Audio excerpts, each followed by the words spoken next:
Many thanks for staying with us and welcome back to the Global Business Report here on Arise News. RedTech, a subsidiary of Harris Holdings, is positioning itself as a front runner in Africa's digital transformation. Now, with a strong focus on financial technology and ICT service management, the company is driving innovation across banking, energy, retail, telecoms, and hospitality sectors. Now, leveraging its Africapitalism philosophy, RedTech is building end-to-end solutions from payment gateways and POS devices to advanced oil and gas surveillance systems that empower businesses and individuals while boosting financial inclusion. Now, with its flagship RedPay platform, the company is set to revolutionize merchant acquiring, mobile payments, and embedded financial services, offering unique features such as BNPL options, instant funds transfer, and wallet-enabled transactions. Joining me now to discuss this in more detail is Emmanuel Ojo, CEO of RedTech. Many thanks for joining us on the Global Business Report, Emmanuel. Thank you, Abby. You're most welcome. Let's begin with a description of RedPay's positioning within the fintech sector and what problems are you solving within the payments industry generally? Essentially, we build B2B solutions for MSMEs. We've noticed that MSMEs, they tend to need a low-cost payment solution that can provide instant settlement. We've also observed that MSMEs have often complained about opaque fees. So we've also done this, and we've also enhanced reconciliation software solutions for them as well. Right, the opaque fees part is a big gap there. So it's with our solutions, great to hear that. You can see the breakdown of your fees and how it's been applied per transaction. Oh, that's really great to hear. Well, I mean, with the development of RedPay as an omni-channel, which essentially means you're helping merchants achieve more with one platform as opposed to a number of them. Yes. What are the different products within the RedPay suite? So RedPay is a combination of hardware and software solutions. So we have physical collection solutions like the POS that enables merchants to collect funds physically through retail outlets. We also have software such as e-commerce payment gateway that enables merchants to collect through the virtual platform, the web, the internet as well. We also have a mobile app that enables merchants to monitor their collections online real time, even in transit. So it's a combination of all of this that we provide as a solution. We also allow them to do disbursement, independent disbursement as well. And all these work together. Yes. As features. Yes, it's a convergence. It's a good integration for that, of course, for ease of use. So now we also know that you're not referring to your POS machines as machines, but rather as solutions. Talk us through the thinking behind that. Yes, just as I said earlier, it's a combination of many components. It's a combination of hardware, software, data analytics, advanced reconciliation software. We provide 24/7 support and many more other services. So we can't just call it a hardware. It is a solution. Absolutely. Hence, having all those different parts in it. Exactly. So let's talk about the features that this POS solutions brings to the market. What are some of them? So essentially, it provides a multi-rail service, meaning that you can accept multi-payment options. You can accept cards. You can accept pay by transfer, QR code, USSD, wallet payment options as well, and many more other settlement-related features. Okay, and so far you've reached about 30,000 merchants. That's correct. That's pretty impressive. Let's talk a bit more about that. What would you say has driven this early adoption? Well, I would say, like I mentioned, we looked at the pain points of MSMEs and we tried to fix it. So what we're just doing is scaling up what is already existing, but we're scaling it up to the next level. And so far, we've been able to observe a very high rate of adoption. In fact, that has also in one way translated to a high volume transactions recorded by us, which is over 30 trillion by now. 33.4 trillion. Yes, that's if correct. We're looking at that. That's pretty impressive. Yes. What has helped the platform build the system in terms of scalability? Well, I'll start with our people. Technology can be replicated, but people are very valuable. we have a very brilliant workforce that has a combined work experience of over 100 years.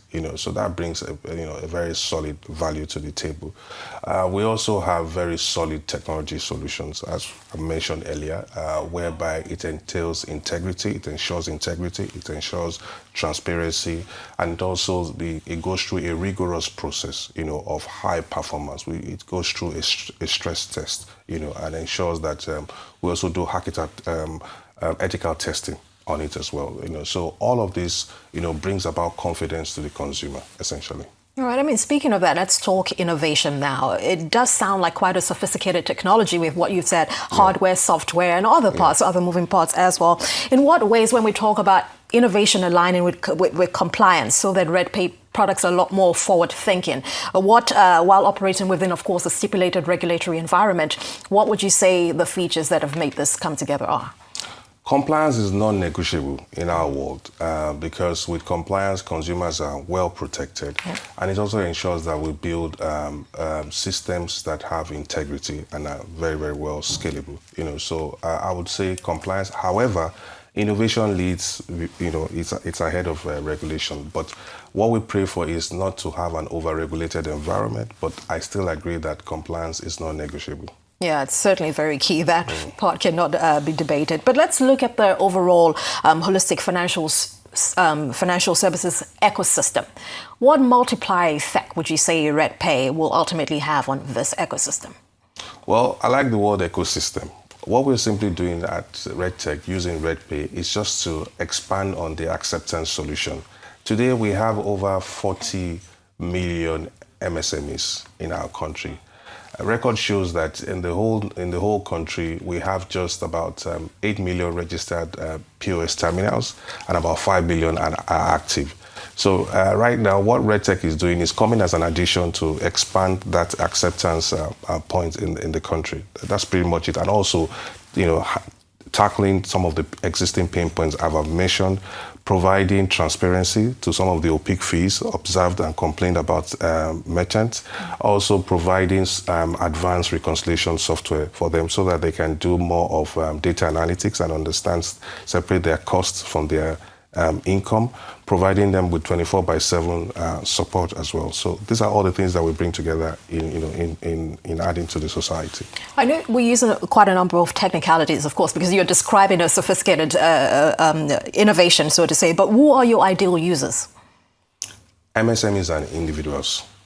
When you say individuals, should we narrow that down to even informal users?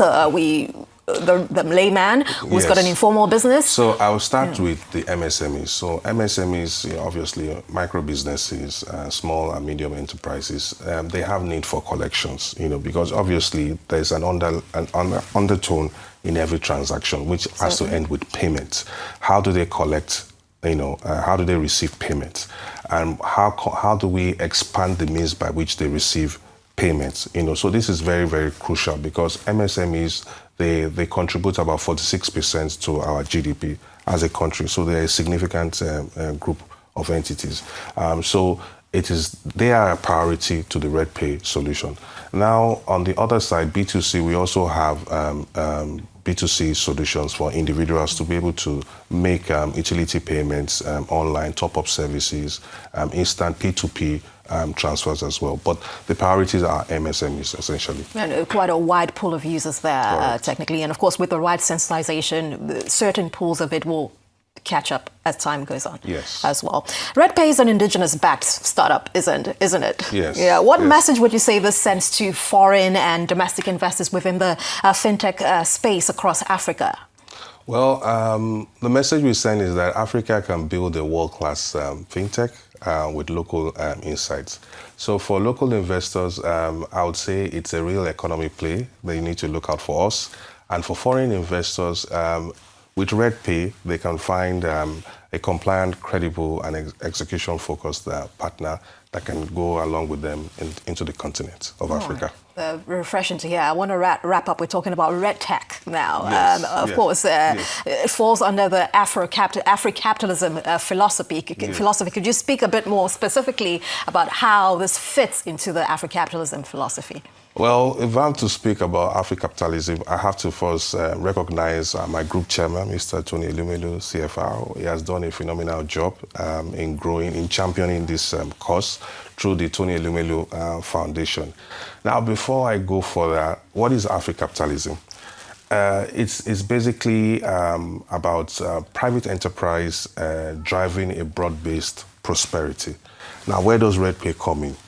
RedPay essentially is equipping businesses on how to grow their revenue, formalizing their operations, structuring it for them, creating jobs, and also helping to keep value within our community in a profitable and sustainable manner. That's it. Right, so it's a nice spillover effect that you have. That's correct. Hence replicates and almost spilling the idea downwards. Correct. Right. Oh, well, great work. If you joined us midway, I've been chatting with Emmanuel Ojo, who is CEO and Managing Director, RedTech Limited. Emmanuel, many thanks for joining us on the Global Business Report, and we'll see you again very soon. Well done on the great work with RedPay. My pleasure. You're most welcome.